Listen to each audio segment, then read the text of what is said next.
शुद्धं पणवीयं जिनेन्द्रवर्णे विचन्द्रमकरङ्कं गुणरयणभूषणोदयं जीवस्सपरुवणं वचम्। जय बोलो सिद्धांत चक्रवर्ती नेमिचंद्र आचार्य की बोलो परम पूज्य आचार्य शांति सागर जी महाराज की बोलो प्रातः स्मरणीय गुरुदेव समंत भद्रमुनि महाराज की बोलो परम पूज्य आचार्य प्रेषण सुंदर सागर जी महाराज की बोलो परम पूज्य मुनीक्षा गुरु वात्सल्य सिंधु आचार्य सुयश सागर जी महाराज की जय।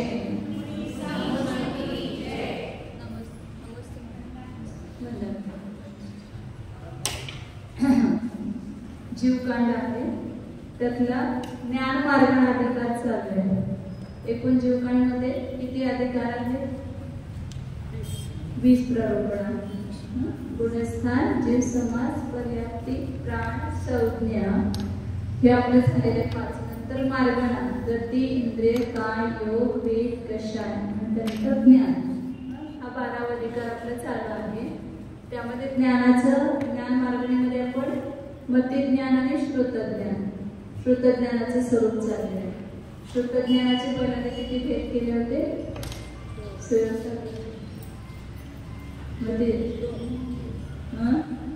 मतिज्ञानाचे 336 आणि श्रुतज्ञानाचे किती भेद केले? 20 केले। श्रुतज्ञानाचे पर्याय समास, अक्षर समास, पद समास, पुढे काय?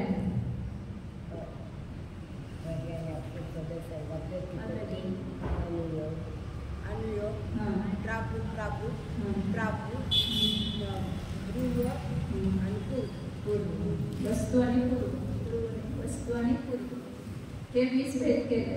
त्याच्यानंतर आता ग्रंथाच्या अपेक्षेनं 2 भेद केले। कोणते? ग्रंथाच्या अपेक्षा 2 भेद केले, अंगप्रविष्ट आणि अंगबाह्य। श्रुतज्ञानाचे अंगप्रविष्ट आणि अंगबाह्य असे 2 भेद केले।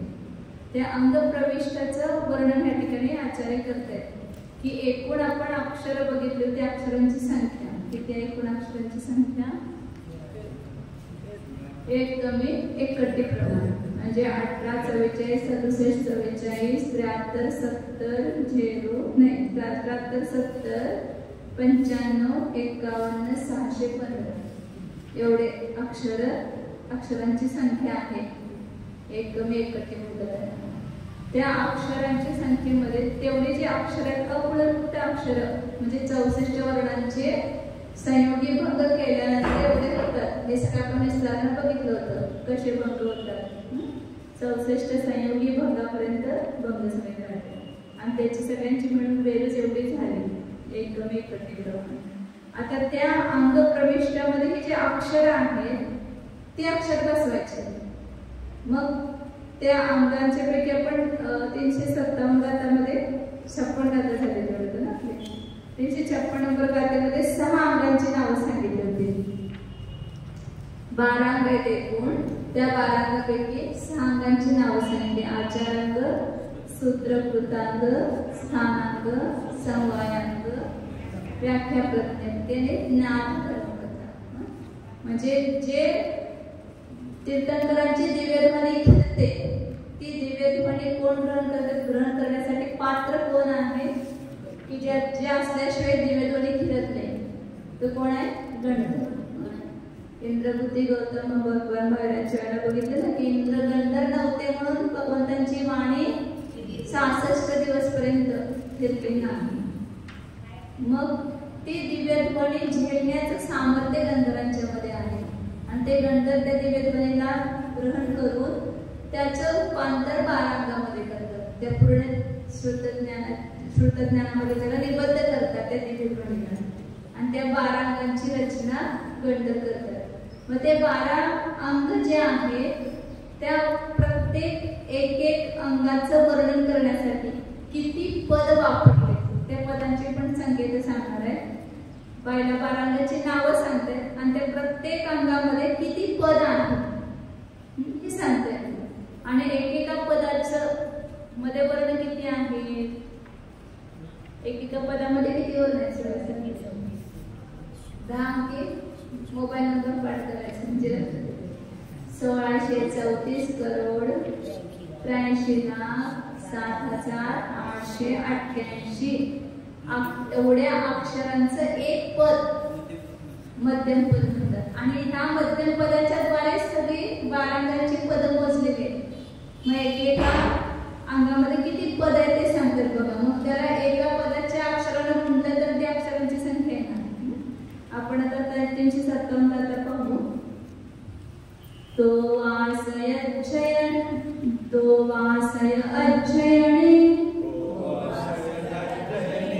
अंतयडे नुत्तरो वाददसे पन्नाणं वायरणे विवाय सुत्तेय पदसंख्या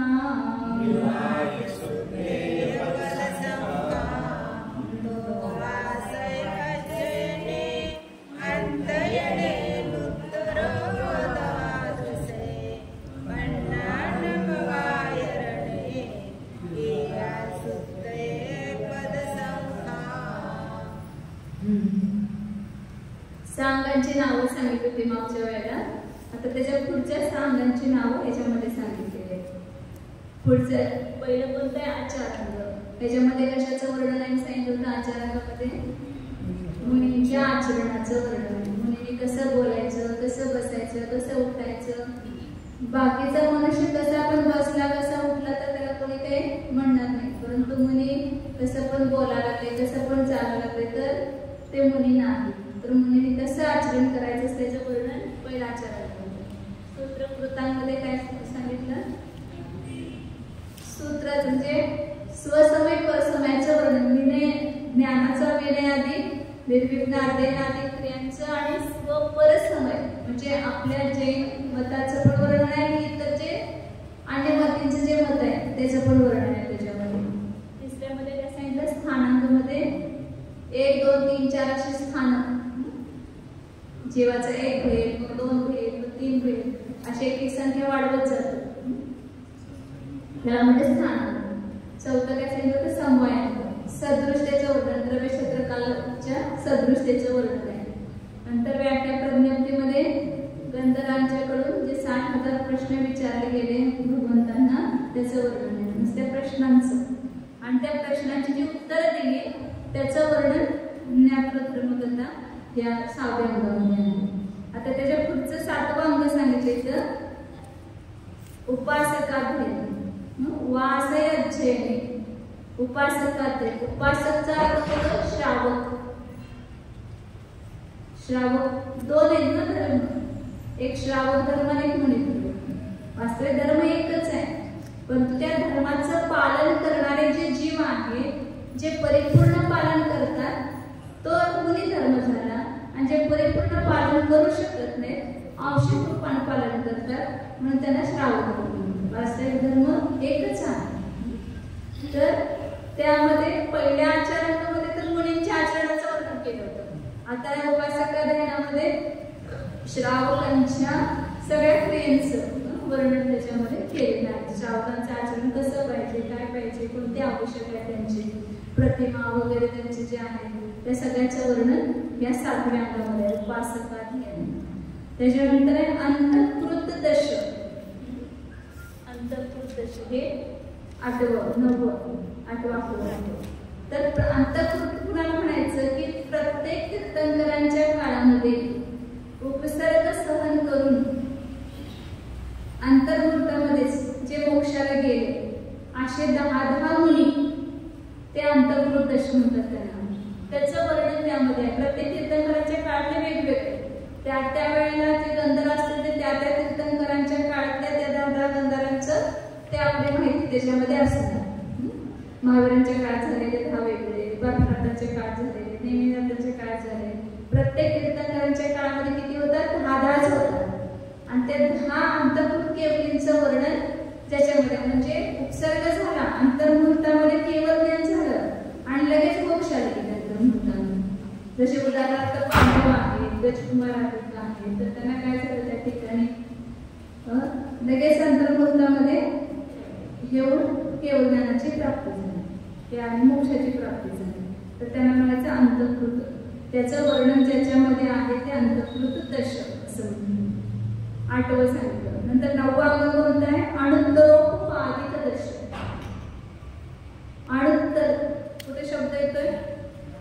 ज्याला आपण स्वर्गाची रचना बघतो त्यावेळेला 16 स्वर्ग, त्याच्यावर 9 ग्रहे, त्याच्यावर 9 अणुदेश आणि त्याच्यानंतर 5 अणुत्तर.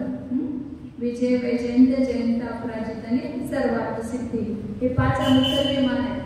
तर प्रत्येक तीर्थंकरांच्या काळामध्ये जसे 10 केवली मुनी उपसर्ग सहन करून मोक्षाला गेले, तसे प्रत्येक तीर्थंकरांच्या काळामध्ये 10 मुनी उपसर्ग सहन करून अणुत्तर विमानामध्ये उत्पन्न झाले. जो अणुत्तर विमानामध्ये उत्पन्न होतो तो नियमानं चरम शरीर असतो. 33 सागर पूर्ण आयुष्य असेल तर तो नियमाने चरम शरीर आहे. आणि जे विजयाधिक मध्ये गेले ते द्विचरम पण असू शकतात, 2 पण त्यांचे अंतिम होऊ शकतात. परंतु ते अणुत्तर विमानामध्ये जाणं हे सुद्धा खूप उच्च आचरण असणारा काय करतो मुनिराज त्या ठिकाणी उत्पन्न होतात. तर अशा 10 मुनींची वर्णन त्याच्यामध्ये असतात. त्यामध्ये महावीरांच्या काळामध्ये सुकुमार मुनी पण येतात आणि आपले सुकौशल मुनी, सुकुमार मुनी वगैरे. सुकौशल मुनी तर अगोदर होऊन गेले, सुकुमार मुनी येतात या काळामध्ये. तर ते सर्वार्थ सिद्धीमध्ये उत्पन्न झाले. आणि 2 तर स्वर्गाला गेले. परंतु जे अणुत्तरोपादित ते 10च असतात फक्त. त्या 10 मध्ये त्यांचं फक्त नाव आहे. कोण आपले सुकुमार मुनीचे कोणाचं नाव? सुकुमार मुनीचं झालं सुदर्शन सेठ तिथे मुली झाले.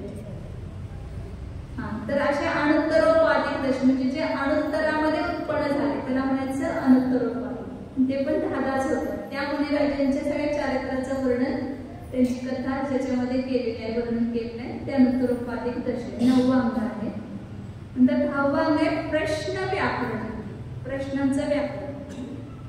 तर यामध्ये जे आता संसारामध्ये सगळे जीव असतात ना, दुःखाने पीडित असतात, मुनिराजाच्या जवळ येतात की आमचे ही वस्तू हरवली, सोनं हरवले, ते कोणी घेऊन गेले, कधी मिळणार, माहित आहे का तुम्हाला?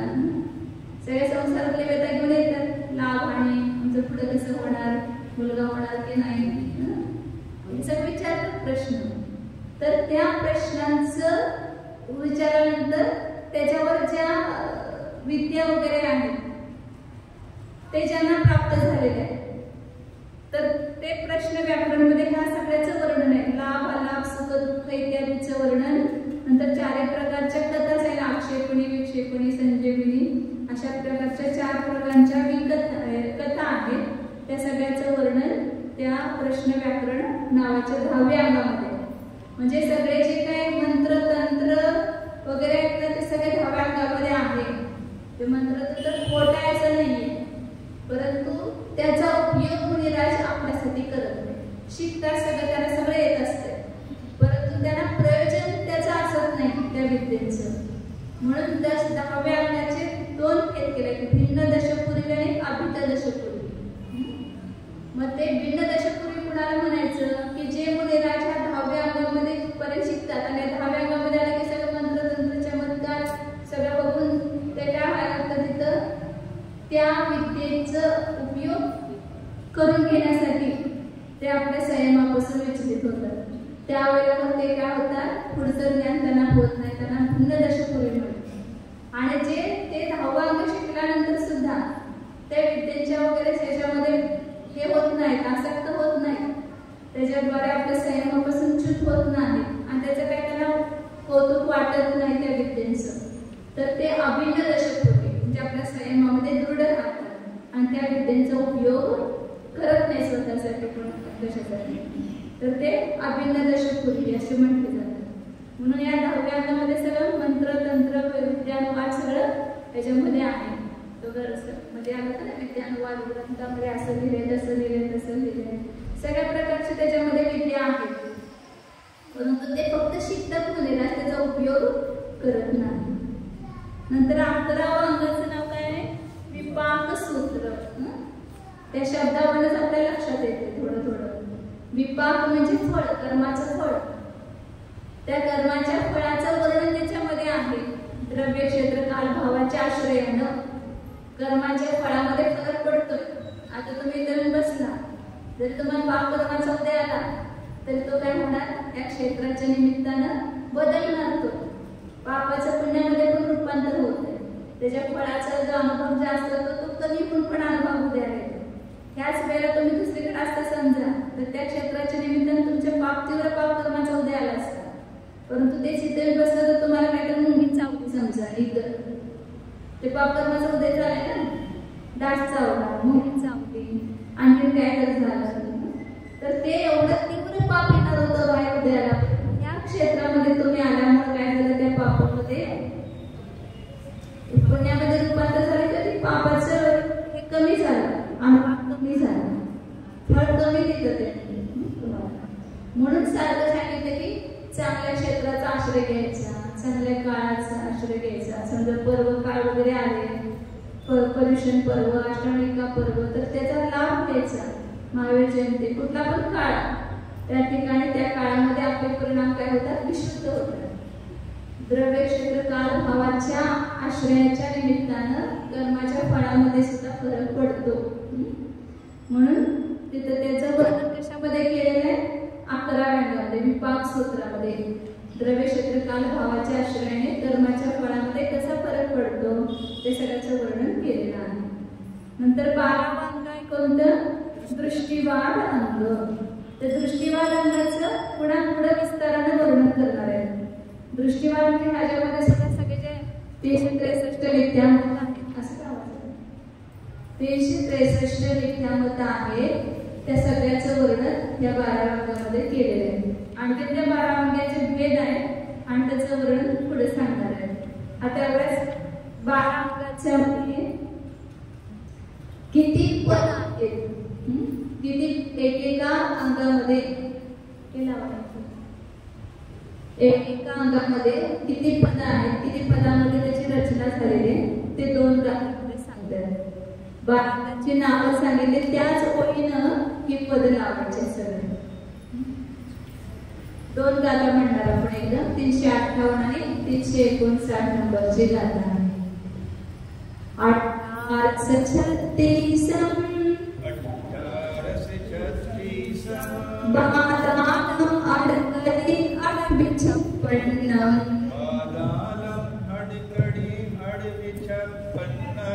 सत्तरी 28 चौदालम 16 सहसा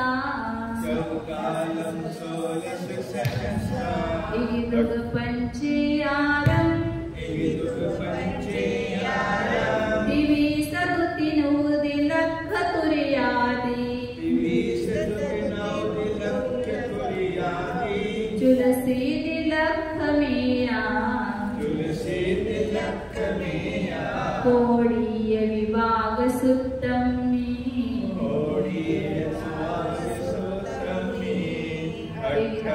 1836 बादालम अडकडी अडबी 56 सत्तरी 28 चौदालम 16 सहसा इदुग पंचयारम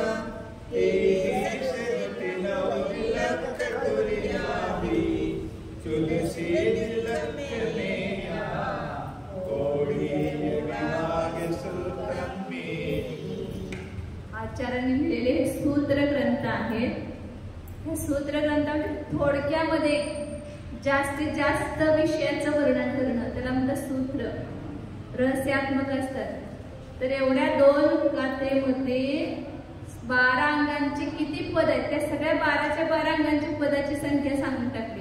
एवढ्या याच्यामध्ये कसं बसवलंय बघा. तिथं पहिल्यांदा सगळे हजारामध्ये जी संख्या ती सांगतात. 18 म्हणजे 18 सहसा लावून घ्यायचं. शेवटी सहसा आहे की नाही 358 गातेमध्ये. सहसा म्हणजे काय अर्थ 1000.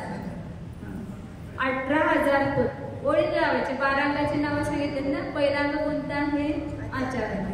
सगळ्यांना जन्मानेचे हे पाठ असेल. तुझे तुझे मला कहलो आचारा गर्भखानु पद 18 सहसपमानु तुझो सूत्र पद 26 सहस परी. तेच आहे ते जे आहे ना ती रचना ह्याच्यावरूनच केलेली आहे कवीने वृंदावताजी. तर पहिल्या अंकामध्ये 18,000 पद आहेत.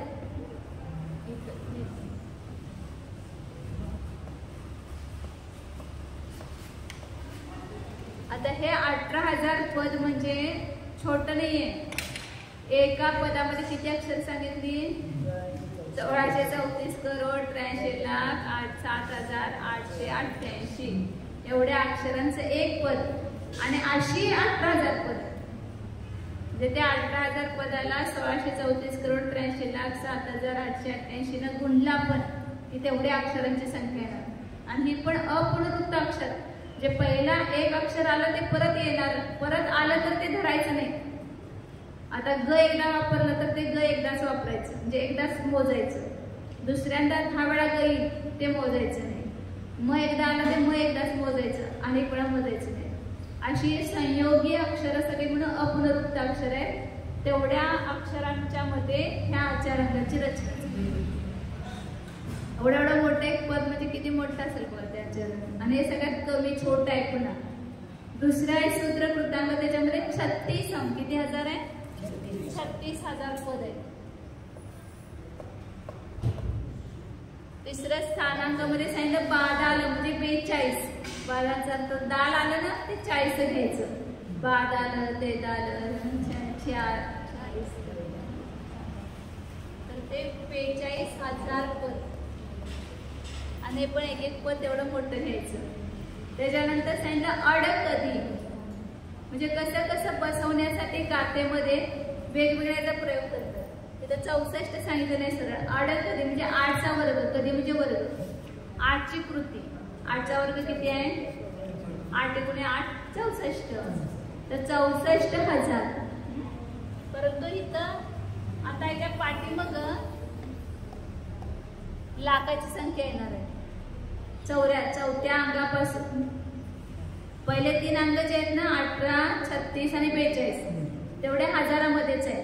आता चौथ्यापासून त्याला पुन्हा लाख लावायचे. ते खालच्या गातेत सांगितले.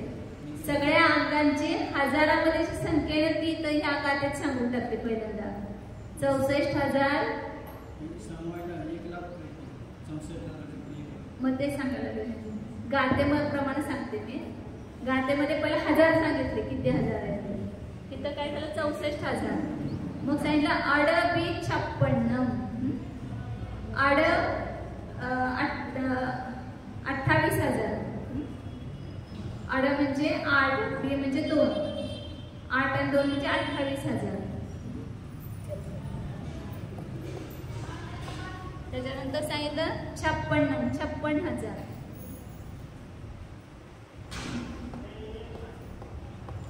त्याच्यानंतर सांगितलं 70,000. नंतर सांगितलं 28 पुन्हा 28,000. आता हे आकडे जर पैशाचे असते ना सगळ्यांना आनंद आला असता. हे श्रुतांचे अक्षर आहेत त्यामुळे त्यात काय आनंद येत नाही. हे काय शास्त्राचे अक्षर आहे. परंतु ते एक एक अक्षर किती अनमोल आहे शास्त्राचं. एक अक्षर जर आपण ऐकला किंवा हे केला ग्रहण केला तर आपल्या पूर्ण जीवनाचं कल्याण होऊ शकतं. असे श्रुताचे एवढे अक्षर आहेत. नंतर 28 14 म्हणजे 44,000. त्याच्यानंतर 16,000. त्यावेळेपर्यंत झालं ना 16,000. हे 1000 मध्ये सांगितले. आता पुन्हा पुढे सांगतायत 359 गाथेमध्ये इगिदुग पंचेयारम 23 दु 3 लख तुरियादी. चौथ्या अंगापासून तुरीयचा अर्थ होतो चौथा. रत्नाकरच्या आवाजाच्या शिकला तर तुरिये रेवती मता तिथे तुरिये म्हणजे चौथ्या अंगामध्ये रेवती राणी प्रसिद्ध झाली. तर तुरिये शब्दाचा अर्थ 4. तर चौथ्या अंगाला सुरुवात करून त्याच्या पाठीमध्ये 1000च्या पाठीमध्ये लाख पण लावायचे. किती लाख घ्यायचे तर चौथ्या अंगामध्ये इही 1 लाख. तिथं 64,000 लिहिले होते की नाही आपण, त्याच्या पाठीमागे 1 लाख म्हणजे 1,64,000 एकूण पद झाले त्याचे चौथ्या समवाय अंगाचे. नुसते 64,000 नाही. हा विचार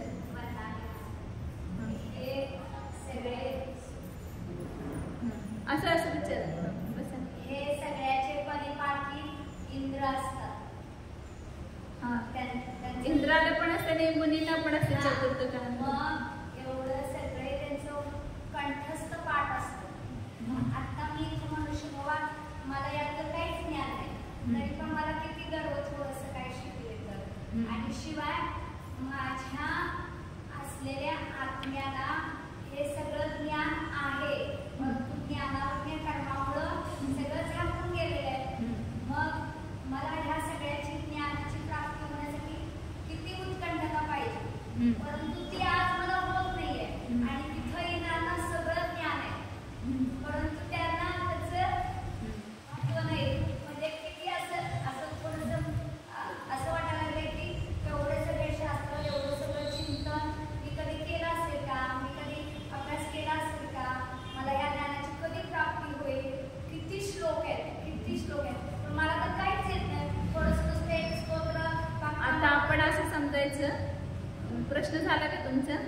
प्रश्न काय तुमचा? तुम्ही समाधान सांगितलं. प्रश्न काय विचारला? प्रश्न असा की इंद्रांना इतकं सगळं ज्ञान आहे, मग मला तर काहीच ज्ञान नाही. इंद्र तर एक भावोदरी आहे ना, पुढच्या भावात मोक्षात जाणार आहे. आपण काही भावोदरी आहे का? आणि आता आपण असं समजायचं की आपण आजपर्यंत काही केलंच नाही. केलेलं असलं तरी सुद्धा ते आपल्याला माहित नाहीये. परंतु आता आपण केलं जातं. स्त्री पर्याय आहोत, पंचम काळामध्ये आहोत. तर याचा अर्थ की आपल्याला ह्याच्यापूर्वी तर सम्यक्त्व नव्हतं, ह्या भावापूर्वी तर सम्यक्त्व नव्हतं. कुठं मागं असंख्यात काळाच्या पूर्वी अर्धपुत्र परिवर्तन काळामध्येच कधी झालं असेल तर झालं पण असेल, काही सांगता येत नाही.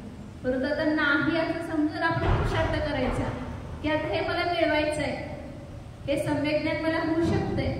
आणि मी जर पुरुषार्थ केला, माझ्या परिणामांची विशुद्धी वाढवली, आपण ज्ञानासाठी प्रयत्न केले तर मला हे होऊ शकतंय. सहज शक्य आहे. त्यामुळे काही अवघड नाही. आता ह्या काळ पंचम काळ पारांगाचं ज्ञान होणार नाही, परंतु जेवढं श्रुताचं ज्ञान होऊ शकते तेवढं जर आता आपण केलं, पुढे स्वर्गात गेले की आपण तुम्हाला पारांगाचं ज्ञान होणार. तिथनं आलं की पुन्हा तुम्ही मनुष्य होऊन मुनी होऊन पुन्हा ते पारांगाचं ज्ञान करून पुन्हा मोक्षाला जाणार आहे. त्यामुळे प्रयत्न करणं, पुरुषार्थ करणं एवढंच आपल्या हातात आहे, दुसरं आपल्या हातात आहे. आणि आजला पूर्वजन्म तर आता आपल्याला काय फायदा त्याचा? आत्ता काय वर्तमानामध्ये आणि आपलं भविष्य काय हे बघणं महत्वाचं आहे. भूतकाळ गेला तर व्यतीतच झाला, परंतु आता आपण वर्तमान काळामध्ये पुरुषार्थ केला तर आता आपल्याला आनंद भोगायला मिळणार आहे आणि पुढे पण त्याचं फळ मिळणार आहे आपल्याला. म्हणून काय सांगतात आता चौथ्या अंगामध्ये किती आहेत एकूण पद? तिथे सांगायचे 1,64,000. नंतर सांगितलं याच्यामध्ये 5व्या अंगामध्ये व्याख्या प्रज्ञप्तीमध्ये दोन लावायचं याच्या पुढे, म्हणजे 2,28,000. 2,28,000 पुढंच किती झाले आपले? पहिलं अंग, दुसरं, तिसरं, चौथं, पाचवं, 6व्या अंगामध्ये ज्ञातृकथामध्ये दुग झालं 5 लाख लावायचे पाठीमध्ये. 5,56,000. 5,56,000. नंतर 11 लख 11 लाख कुठं? उपासका बघा. मुनींचं वर्णन तर 18,000 पदामध्येच केलं आणि श्रावकांचं वर्णन 11,70,000 पदामध्ये केलं. त्याचं पण किती वर्णन केलं विस्तारण आचार्य.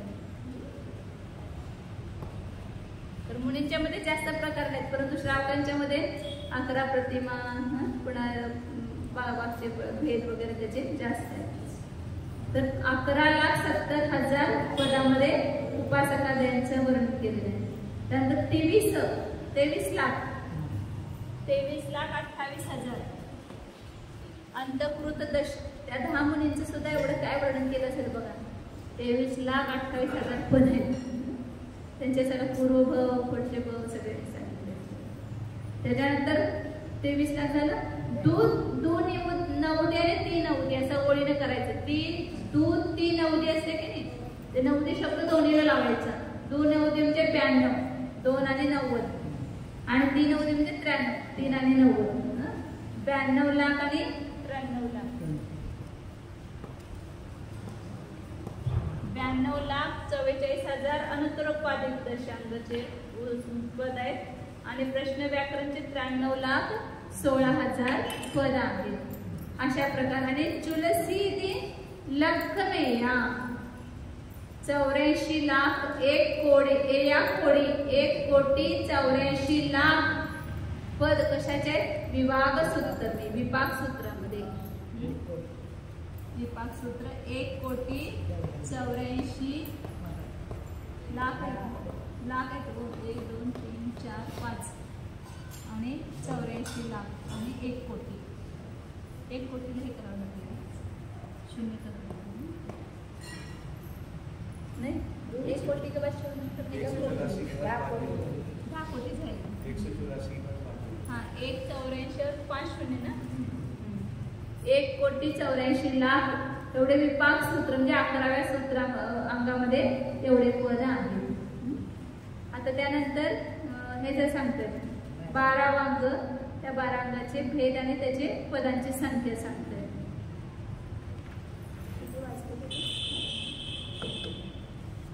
टाइम घडी दाखवतो किती वाजता.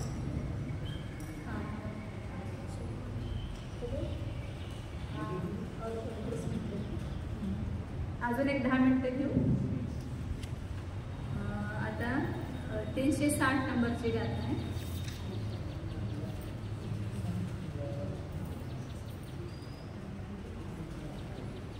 टोटल है 11 अंग का टोटल है, और दृष्टिवाद अंग में कितने वो आगे बताइए. वापण नर नोणाणम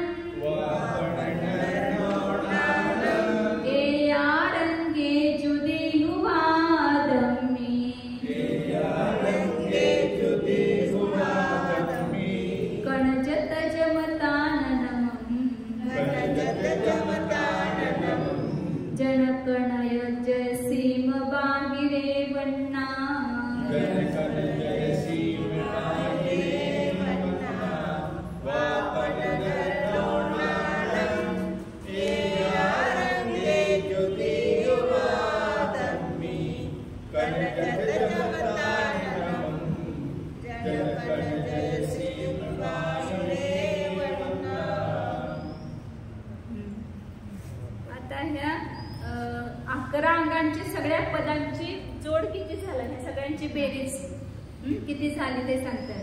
आणि पुढे 12 अंगामध्ये किती पद आहेत आणि त्या 12 अंगाचे पुन्हा भेद आहेत. अंग बाह्य श्रुत आहे, त्याचे किती अक्षर आहेत, त्याचं वर्णन, याचं संख्या सांगतात. परंतु ही जी संख्या सांगितली ना त्या गाथेमध्ये त्या शब्दांचा काही अर्थ नाहीये. त्या शब्दावरनं ते अंक ग्रहण करायचे. माग आपल्याला झालं होतं काय करायचं, अक्षरावर्ण संख्या कशी घ्यायची. क ख ग घ ङ च छ ज झ य हे 1 पासून 10 पर्यंत 9 पर्यंत घ्यायचे. ख म्हणजे 1, ख म्हणजे 2, ग म्हणजे 3, ग म्हणजे 4, ग म्हणजे 5. तो आकडा काढला तो फळ्याला आपण. नंतर मग च छ ज झ न म्हणजे 6 7 8 9 आणि य म्हणजे 0. पुन्हा त्यापासून सुरुवात करायची 1 ला. तिसरं मूर्धन्य आहे की नाही, ट ठ ड ढ न त थ द ध न. तिथून पुन्हा 1 पासून ते 9 पर्यंत अंक घ्यायचे. आणि न म्हणजे काय घ्यायचं, 0 घ्यायचं. नंतर प फ ब भ म याच्यावरनं काय घ्यायचं 1 2 3 4 5 नाही असं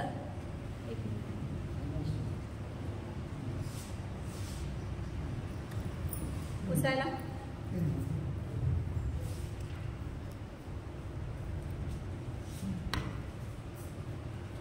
फक्त नाव पुसते ते आपल्याला बेरीज करायचे म्हणून नव्हते.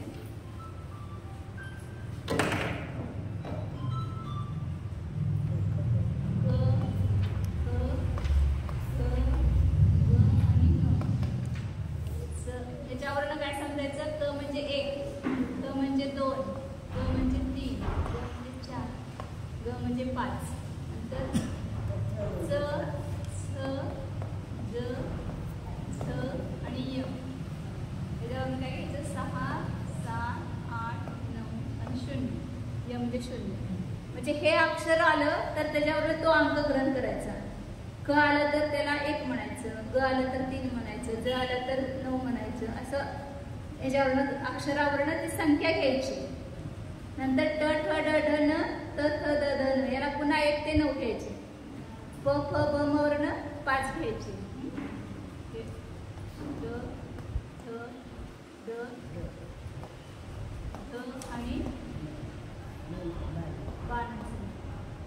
तर याच्यावरून पुन्हा 1 2 3 4 आणि 5 नंतर त थ द ध आणि न पुन्हा 6 7 8 9 आणि 0 पुन्हा य र ल आणि व 1 2 3 4 पुन्हा श याच्या पुढे येणार ना श श स आणि ह हे 5 6 7 आणि 8. आता ह्यातलं कुठलं अक्षर आलं तर त्यावरून तो अंक घ्यायचा. म्हणून आपण क पासून ते 9 अक्षर घ्यायचे लक्षात ठेवायचे. ट पासून ते पुढचे 9 नंतर प पासून 5 य र ल व श श स आणि ह याला 1 पासून 8 पर्यंत अशी संख्या लक्षात ठेवली की आपल्याला ते लगेच लक्षात येईल. आता बघा इथं काय सांगितलं वा पण नर नो नान याचा अर्थ काय नाहीये. या अक्षरावरून आपण अंक घ्यायचे. वावरनं काय घेणार त्याच्यावर बघा आता दिसतंय का व म्हणजे 4 याची बेरीज आहे सरळच आहे. वा म्हणजे 4 त्याच्यानंतर प प म्हणजे किती येणार प म्हणजे द्यायचं राहिलं प फ ब ब म 1 2 3 4 5 प म्हणजे 1 जरा वर ठेवायला पाहिजे. न म्हणजे न कुठाला येतं न म्हणजे 0 5 आलं प म्हणे 1 और प म्हणे न म्हणे 5 आएगा ना और दूसरा न है वो 0 आगे का न 0 र म्हणे य र दूसरा य से वापिस ये एवढं 4च लक्षात ठेवायचं. क पासून 1 घ्यायचंय नंतर ट पासून 1 घ्यायचंय प पासून 1 घ्यायचं ते 5च आहेत. 1 2 3 4 5 आहेत. मग य र ल व श श स ह हे 8 घ्यायचे ओळीतून त्याच्यावरनं लक्षात घ्यायचं आपण. र म्हणजे 2 येणार य र नंतर नो ना न 3च आहेत म्हणजे काय येणार र म्हणजे 2 घ्यायचं त्याचं ना 2 घ्यायचं 0 एवढी बेरीज आली. 4 करोड 15,02,000 बरोबर आली काय बघा बेरीज 0 0 3 0 येणार बरोबर. नंतर 8 आणि 6 14 14 आणि 2 16 आणि 4 20 20 आणि 8 28 28 आणि 6 34 34 आणि 8 42 42 42 आणि 4 46 46 आणि 6 52 2 हाचा 5 5 आणि 1 6 6 6 4 10 10 आणि 2 12 12 आणि 7 19 19 आणि 5 24 आणि 2 26 आणि 6 32 32 आणि 4 36 36 आणि 3 39 आणि 1 40. बरोबर आहे की 4 शून्य आलं. पुन्हा 4 हा 4 आला. 4 आणि 4 8 आणि 3 11 11 आणि 2 13 आणि 3 16 17 17 आणि 5 22 22 आणि 2 23 आणि 24 आणि 1 25 5 हाताला 2 2 आणि 8 10 10 आणि 9 19 19 आणि 9 28 आणि 2 30 आणि 31 1 आलं. 1 आणि 1 आणि 3 आणि 1 4. बरोबर आलं. 4 करोड म्हणजे आपलं बरोबर आहे की नाही ते लक्षात येतं. 4,15,02,000 पद 11 अंगाची मिळून झाली आणि 12व्या अंगाचे किती पद आहेत ते सांगितलं पुढे. या रंगे ज्योती हू 11 अंगाची ज्योती होती म्हणजे जोड म्हणजे त्याची बेरीज 4,15,02,000 आली. नंतर वादमी वाद म्हणजे दृष्टीवाद 12वा अंग. त्या 12 अंगामध्ये किती अक्षर आहेत किती पद आहेत तर त्याची संख्या सांगितली. क क म्हणजे किती येणार 1. न म्हणजे 0 कारण तिथलं य हे न आणि म नाही मच नाही म्हणजे 5 येतं ते शून्यासाठी वापरतात. न आणि य हे 2 अक्षर शून्यसाठी वापरतात. तर न म्हणजे 0 ज म्हणजे ज 8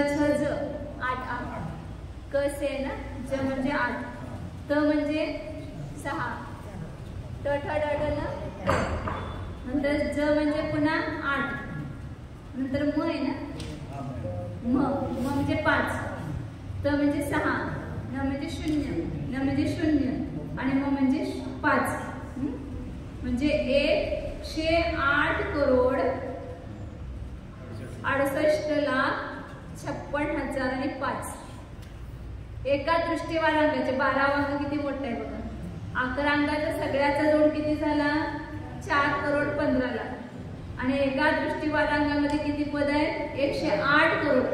किती पद झाले 4 करोड कुठे आणि 108 करोड आणि एका दृष्टीवाद अंगाचे फक्त 108,68,56,005 एवढे 12व्या अंगामध्ये पद आहेत. आणि बाहेर म्हणणं हे दोन्ही म्हणून किती होणार 108 करोड आणि 4,15,02,000 किती होणार 112,83,58,005 हे एकूण सगळ्या शास्त्राचे पद सांगितले ना. कोटी शतम द्वादश चैव कोट्यो लक्षाणशी तिसरिकाणि चैव पंचाशदष्टोच सहस्रसंख्य वेतश्रुतम पंच म्हणजे किती येते कोटी शतम द्वादश चैव कोट्यो म्हणजे 112 करोड 83,58,005 एवढे 12 अंगाचे सगळे मिळून पद आहेत. त्यातले 108 करोड फक्त 12 अंग आहे आणि 4,15,02,000 हे 11 अंगाचे जोड आहे. आणि हे सगळे पद झाल्यानंतर अक्षर किती संख्या शिल्लक राहते ती एक पद प्रमाण नाही ना. जे अक्षर राहिली ती अक्षर सगळे पदाचा भाग दिल्यानंतर 112 करोड आले आणि शिल्लक जे आपण खाली बाकी राहते ना ते एक पद प्रमाण नाहीये त्याच्या पण कमी आहे. तर त्याच्यामध्ये अंग बाह्याची रचना झाली 14 अंग प्रकिरण ज्याला म्हणतो आपण त्याची रचना झाली. त्याची किती अक्षर आहेत ते वर्ण घ्यायचे पद घ्यायचे नाहीत. ज म्हणजे किती येणार 8 न म्हणजे 0 क म्हणजे 1 न म्हणजे 0 ज म्हणजे 8 य म्हणजे 1 स म्हणजे 8 नाही 7 येणार स म्हणजे 7 य र ल व श श स और ह म्हणजे नाही ह नाही म म्हणजे 5 8 करोड नाही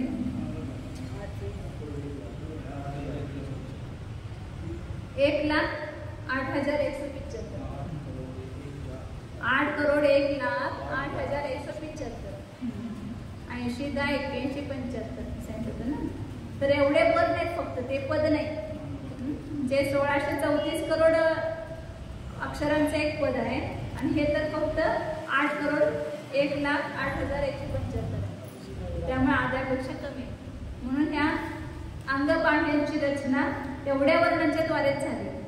14 अंग बाह्याची रचना अशा प्रकारे दृष्टिवान अंगाचा पुढे विस्ताराने सांगणार आहेत. 12 वांग्यामध्ये किती पद आहेत, 12 वांग्याचे भेद किती आणि त्या प्रत्येकाची पदे किती आहेत त्याचं वर्णन पुढे करतात. 12 वांग्याचे पण 5 भेद आहेत.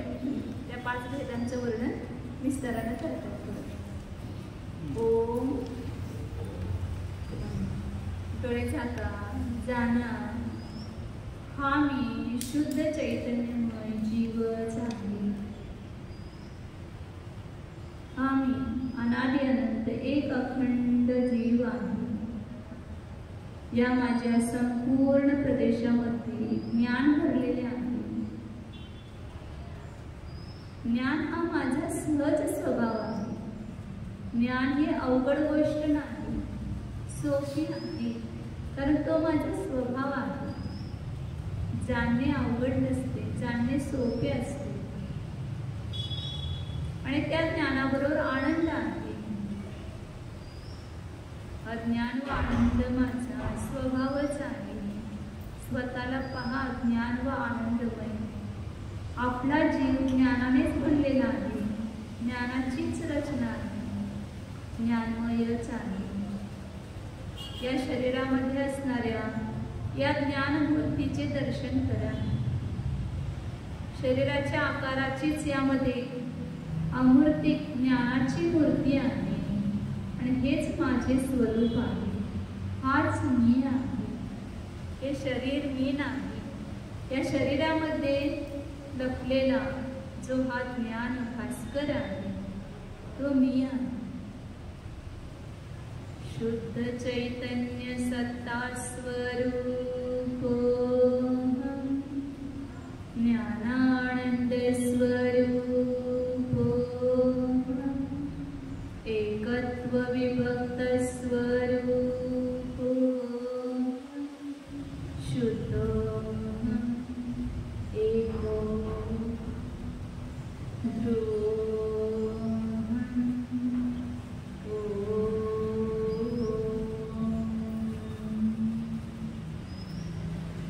Listen.